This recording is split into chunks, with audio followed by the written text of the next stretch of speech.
বিসমিল্লাহির রহমানির রহিম। আসসালামু আলাইকুম সুপ্রিয় দর্শক, আমার কুকিং চ্যানেল দীপ কিচেনে আপনাদের সবাইকে স্বাগত। আজকে আমি করে দেখাবো একটা ডেজার্ট আইটেম। সেটা করতে আপনার চুলা জ্বালাতে হবে না, ওভেন করতে হবে না, কোনো কিছু করতে হবে না, রান্নাঘরে যেতে হবে না। রান্নাঘরে না গিয়ে আপনি ডাইনিং টেবিলে বসেই ডেজার্টটা তৈরি করে খেতে পারবেন। কিন্তু এই গরমে রান্নাঘরে না গিয়ে এত ঠান্ডা ঠান্ডা একটা ডেজার্ট তৈরি করে খেলে আপনার মন প্রাণ জুড়িয়ে যাবে। সেই ডেজার্টটাই করে দেখাবো। সেটা হচ্ছে ম্যাঙ্গো ডিলাইট। এই রেসিপিটা আমি যেভাবে করি, চলুন তাহলে কথা না বাড়িয়ে রেসিপিটা শুরু করা যাক। আমি ডেজার্টটা বানানোর জন্য আমি আজকে এখানে 3টা আম নিয়ে নিয়েছি। আমগুলো যেহেতু মিডিয়াম সাইজের, আপনাদের কাছে যদি বড় আম থাকে বড় আমটা নেবেন, একটা নিলেই হবে। আমি এগুলো কেটে নিব আমার যতটুকু 1 কাপ 2 কাপ যেটা আমি দিয়ে বানাবো সেটা যতটুকু লাগবে, আমি যাতে পরে যাতে আবার কাটতে না হয় এই জন্য আমি বেশি করে কেটে নিচ্ছি। আপনারা বড় আম হলে এই অনুপাতে একটা নিলেই হবে, যে ফজলি আম এগুলি বড় থাকে, এটা তো আমরা বলি না, মিডিয়াম সাইজের আমগুলি। এখন আমি আমগুলি ধুয়ে নিয়েছি, এখন কেটে নিব। এভাবে ছিলে তারপর কেটে নিতে হবে। আপনারা আমটা এরকম করে ছিলে চিপেও পিউরি করে নিতে পারেন, আমের পাল্পটা লাগবে আর কি। আমি এইভাবে কেটে তারপরে ছোট ছোট টুকরো করে নিচ্ছি। এই দেখুন, এইভাবে আমি আমগুলো সব কেটে নিলাম। এই যে এখানে আমগুলো সব কেটে নিয়েছি আমি। এখানে 2টা কেটে কাটা আছে, আর একটা কেটে দেখালাম, অনেকের কাটার সুবিধার্থে, নতুনদের জন্য। এখন আমগুলিও আমি পিউরি করে নিব ব্লেন্ডারে দিয়ে, একদম ফাইন পেস্ট করে নিব। এর সাথে আপনাদের আম যদি একটু টক থাকে, এই আমটা দেখুন, এটা কিন্তু একটু শক্ত টাইপের, এটা একটু পাকা বেশি, এটা মিষ্টি, এটা একটু মিষ্টি কম। এরকম থাকলে আপনারা একটু চিনি কিংবা কনডেন্স মিল্ক দিয়ে নিতে পারেন। আমি এখন কনডেন্স মিল্ক দিয়ে একটু ব্লেন্ড করে নিব, যেহেতু একটা আম একটু মিষ্টি কম। এই দেখুন, আমি কনডেন্স মিল্ক দিয়ে ব্লেন্ড করে নিয়েছি। এই যে একদম স্মুথ একটা পিউরি হয়ে গিয়েছে আমাদের। এখন এটাকে আমি এখান থেকে কিছুটা অংশ, হাফ কাপের মতন, আমি হাফ কাপ কম 1/3 কাপের মতন আমি একটু রেখে দেব। রেখে বাকিটা আবার একটু হাফ কাপ দুধ দিয়ে একটু ব্লেন্ড করে নেব। এই দেখুন, আমি দুধ দিয়ে এটা ব্লেন্ড করে নিয়েছি। এটার টেক্সচারটা হবে এরকম। এই যে পানির মতন হবে না, একটু গাঢ় থাকবে। আর এটা ফ্রিজে রেখে দিলে, এখন ফ্রিজে রেখে একদম ঠান্ডা করে নিতে হবে, আর একটু ঘন হয়ে যাবে। ওইদিকে আমের পাল্পটা ঠান্ডা হতে থাক। এখন আমি এখানে নিয়ে নিয়েছি 1 কাপ হুইপিং ক্রিম। এটা কেকে যে ক্রিমটা দেয় সেই ক্রিমটা একদম ঠান্ডা, বরফ ঠান্ডা ক্রিমটা নেবেন, তাহলে ভালো হয়।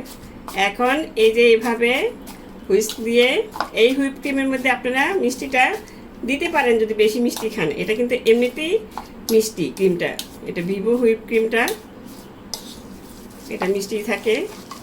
তো এটাতে এখন হুইস্ক দিয়ে এভাবে এটা ফেটিয়ে নিতে হবে। কিন্তু এটা নিতে অনেকক্ষণ সময় লাগবে, আমার হাতটা ব্যথা আজকে, এই জন্য আমি হ্যান্ড হুইস্ক বাদ দিয়ে আমি হ্যান্ড বিটার দিয়ে এটা আমি হুইপ করে নিব। এই দেখুন, আমি বিট করে নিয়েছি। এটা ইয়েটা হবে এরকম, ওই যে কেক যেরকম বিট করে, কেকের ইয়েটা যেরকম হয় একদম স্টেফি শক্ত, ওরকম না, এটা হবে একটু নরম টাইপের। এই থিকনেসটা এরকম হবে। এই যে, কারণ এটা কিন্তু পাউরুটির উপরে দেওয়া হবে। এটা যদি ওরকমভাবে কেকের মতন করে ফেলেন তাহলে কিন্তু এটা আর পাউরুটিটা ভিজবে না, পাউরুটিটা সফট হবে না। এই জন্য এটা এরকম করতে হবে। এখন এটাও আমি ফ্রিজে কিছুক্ষণের জন্য রেখে দিব, আর বাকি কাজগুলো সেরে নেব। ওইদিকে ফ্রিজে ওগুলি ঠান্ডা হতে থাক। এইদিকে আমি এই আজকের বেসটা তৈরি করার জন্য, ডেজার্টের বেসটা তৈরি করার জন্য এখানে পাউরুটি নিয়ে নিয়েছি। পাউরুটিগুলো একদম ফ্রেশ নিলে ভালো হয়, বেশি বাসি পাউরুটি নিতে যাবেন না। আমি এগুলোর সাইডগুলো কেটে নিয়েছি। এখন আমি এটা সেট করে নিতে এইরকম একটা কাচের বাটি নিয়েছি। এটাতে আমি পাউরুটির ডেজার্টটা তৈরি করব। আমি বাটিতে এখন প্রথমে একটু মানে আমের লেয়ারটা একটু দিয়ে নিব। এটা অল্প দিলেই হবে, বেশি দিতে যাবেন না। এটা জাস্ট পাউরুটিটা আটকে থাকার জন্য।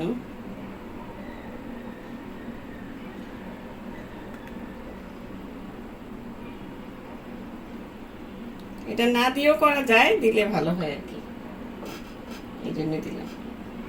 এখন আমি পাউরুটির স্লাইসগুলি বসিয়ে দিচ্ছি।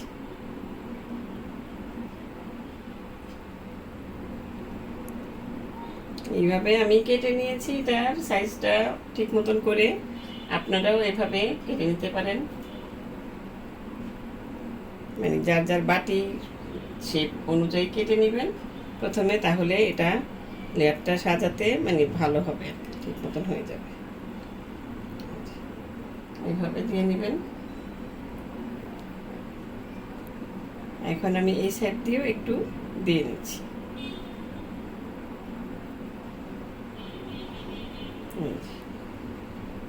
এভাবে সুন্দর করে বসিয়ে দিলেই হয়ে যাবে। এখন এর উপর আমি সেই আমের লেয়ারটা দিয়ে দিচ্ছি,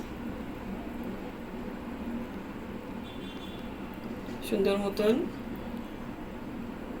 করে দিয়ে দিতে হবে।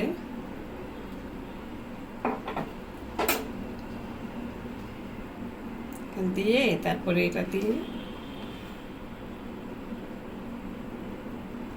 সব দিকে আমের এটা সুন্দর মতন দিয়ে নেবেন, যাতে পাউরুটিটা সম্পূর্ণ ঢেকে যায়। এভাবে আমি দিয়ে নিচ্ছি। আম আর দুধের মিশ্রণটা দেওয়ার পরে এখন দিয়ে দিব আমি সেই যে ক্রিমের লেয়ারটা করে রেখেছি, সেটা মানে ক্রিমটা তৈরি করে রেখেছি সেটা এইভাবে দিয়ে। এটা কিন্তু ঘাবড়াবার কিছুই নেই, এটা একদম একটার সাথে আরেকটা মিশে যাবে না।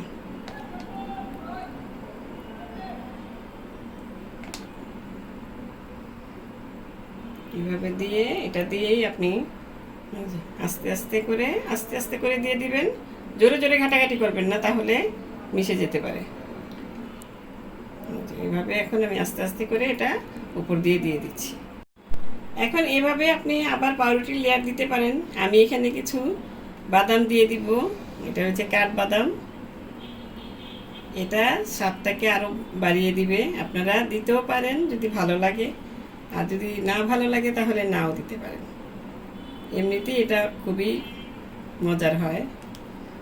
এখন এটার পরে আবার দিয়ে দিব এখন আমি পাউরুটির লেয়ার।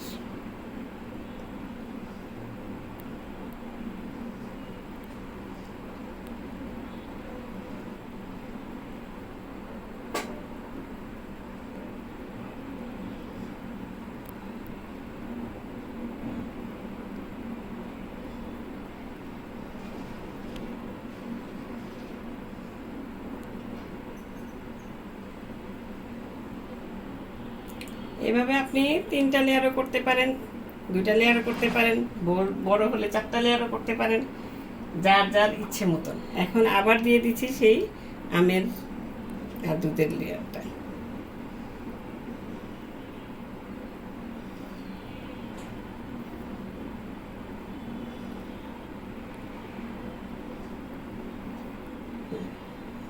দিয়ে তারপর আবারও আমি স্প্যাচুলা দিয়ে মিলিয়ে দিচ্ছি, মানে মিশিয়ে দিচ্ছি। এখন আবার দিয়ে দিচ্ছি সেই ক্রিমের লেয়ার। এটা বানাতে যতটা মানে মানে ভালো লাগে, তার সাথে খেতে আরো অনেক বেশি ভালো লাগে।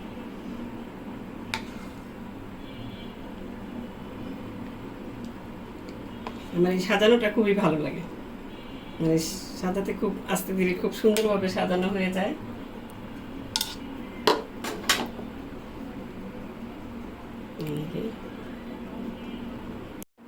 আবার দিয়ে দিচ্ছি বাদাম কুচি।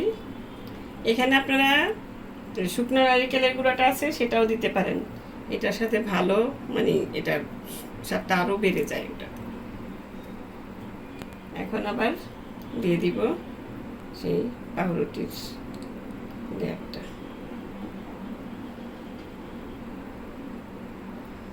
আমি 3টা দিয়েছি, আপনারা 2টো দিয়েও বানাতে পারেন, অসুবিধা নেই। যে যতটা যে বললাম প্রথমে।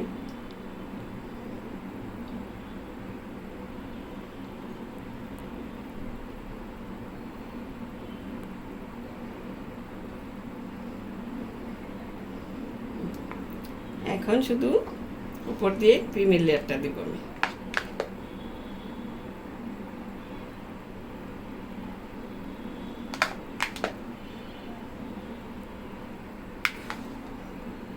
এই ক্রিমের লেয়ারটা দিয়ে এখন আমি এভাবে স্প্রেড করে দিয়ে দিব।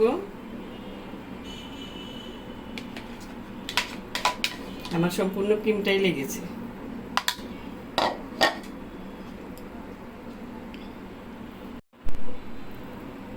এই যে দেখুন আমি সমান করে নিয়েছি উপরে ক্রিমের লেয়ারটা দিয়ে।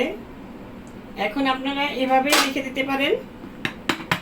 আমি একটু ডিজাইন করে দিচ্ছি, সেই জন্য সেই যে আমের পিউরিটা রেখেছিলাম একটু আলাদা করে, সেটা দিয়ে এখন ডিজাইনটা আমি করে নেব। এভাবে দিয়ে নিচ্ছি প্রথমে।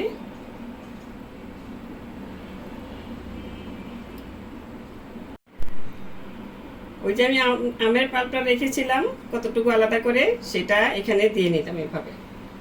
এখন আমি একটা টুথপিক দিয়ে এটার একটু মানে আমার মতন করে আমি একটু ডিজাইন করে নিচ্ছি।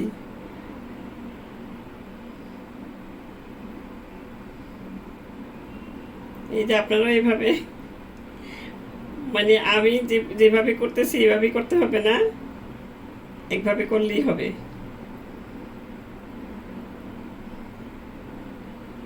আপনার মন মতন আঁকি ঝুঁকি করে নেবেন আর কি।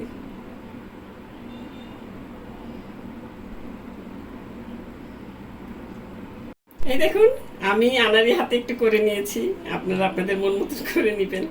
এখন এর মাঝখানে মাঝখানে আমি একটু পেস্তা বাদামের এটা দিয়ে দিচ্ছি, দেখতে সুন্দর লাগবে।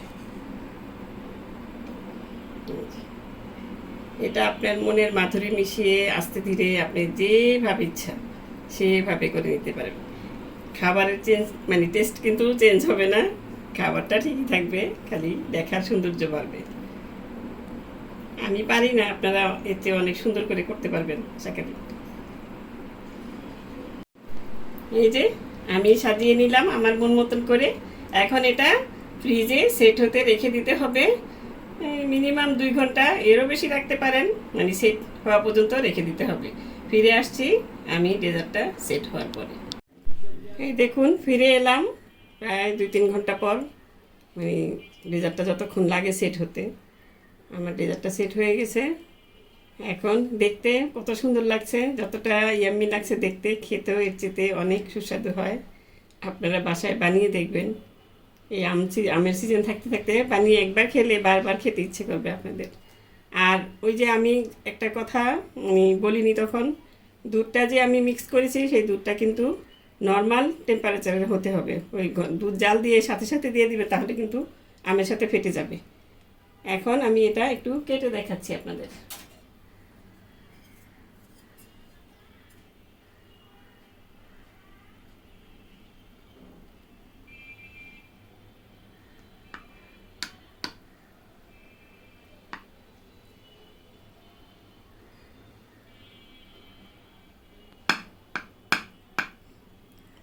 কতটা একদম সফট হয় এই ডেজার্টটা, আপনারা বানালেই বুঝতে পারবেন।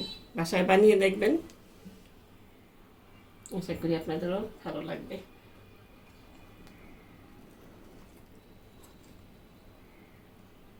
এই দেখুন কতটা সুন্দর হয়েছে। এই যে এখন শুধু দেখলেই হবে না, বানিয়ে খেয়ে দেখবেন, তাহলেই বুঝতে পারবেন যে কতটা মানে মজার এই ডেজার্টটা। একটু খেয়েও দেখাচ্ছি আপনাদের, মানে কেটে দেখাচ্ছি। এই দেখুন অনেক টেস্ট। আমি তো বারবার বানিয়ে খেয়েছি, এখন আপনারা বানিয়ে খেয়ে কমেন্ট করবেন যে কীরকম হয়েছে। আশা করি আপনাদেরও ভালো লাগবে। তো দর্শক আজ এ পর্যন্তই। রেসিপিটি ভালো লাগলে প্লিজ আমার চ্যানেলটি সাবস্ক্রাইব করে নিয়মিত চ্যানেলটির পাশে থাকবেন। ঘরে তৈরি খাবার খাবেন, সুস্থ থাকবেন, ভালো থাকবেন আর আমার জন্য দোয়া করবেন। আল্লাহ হাফেজ।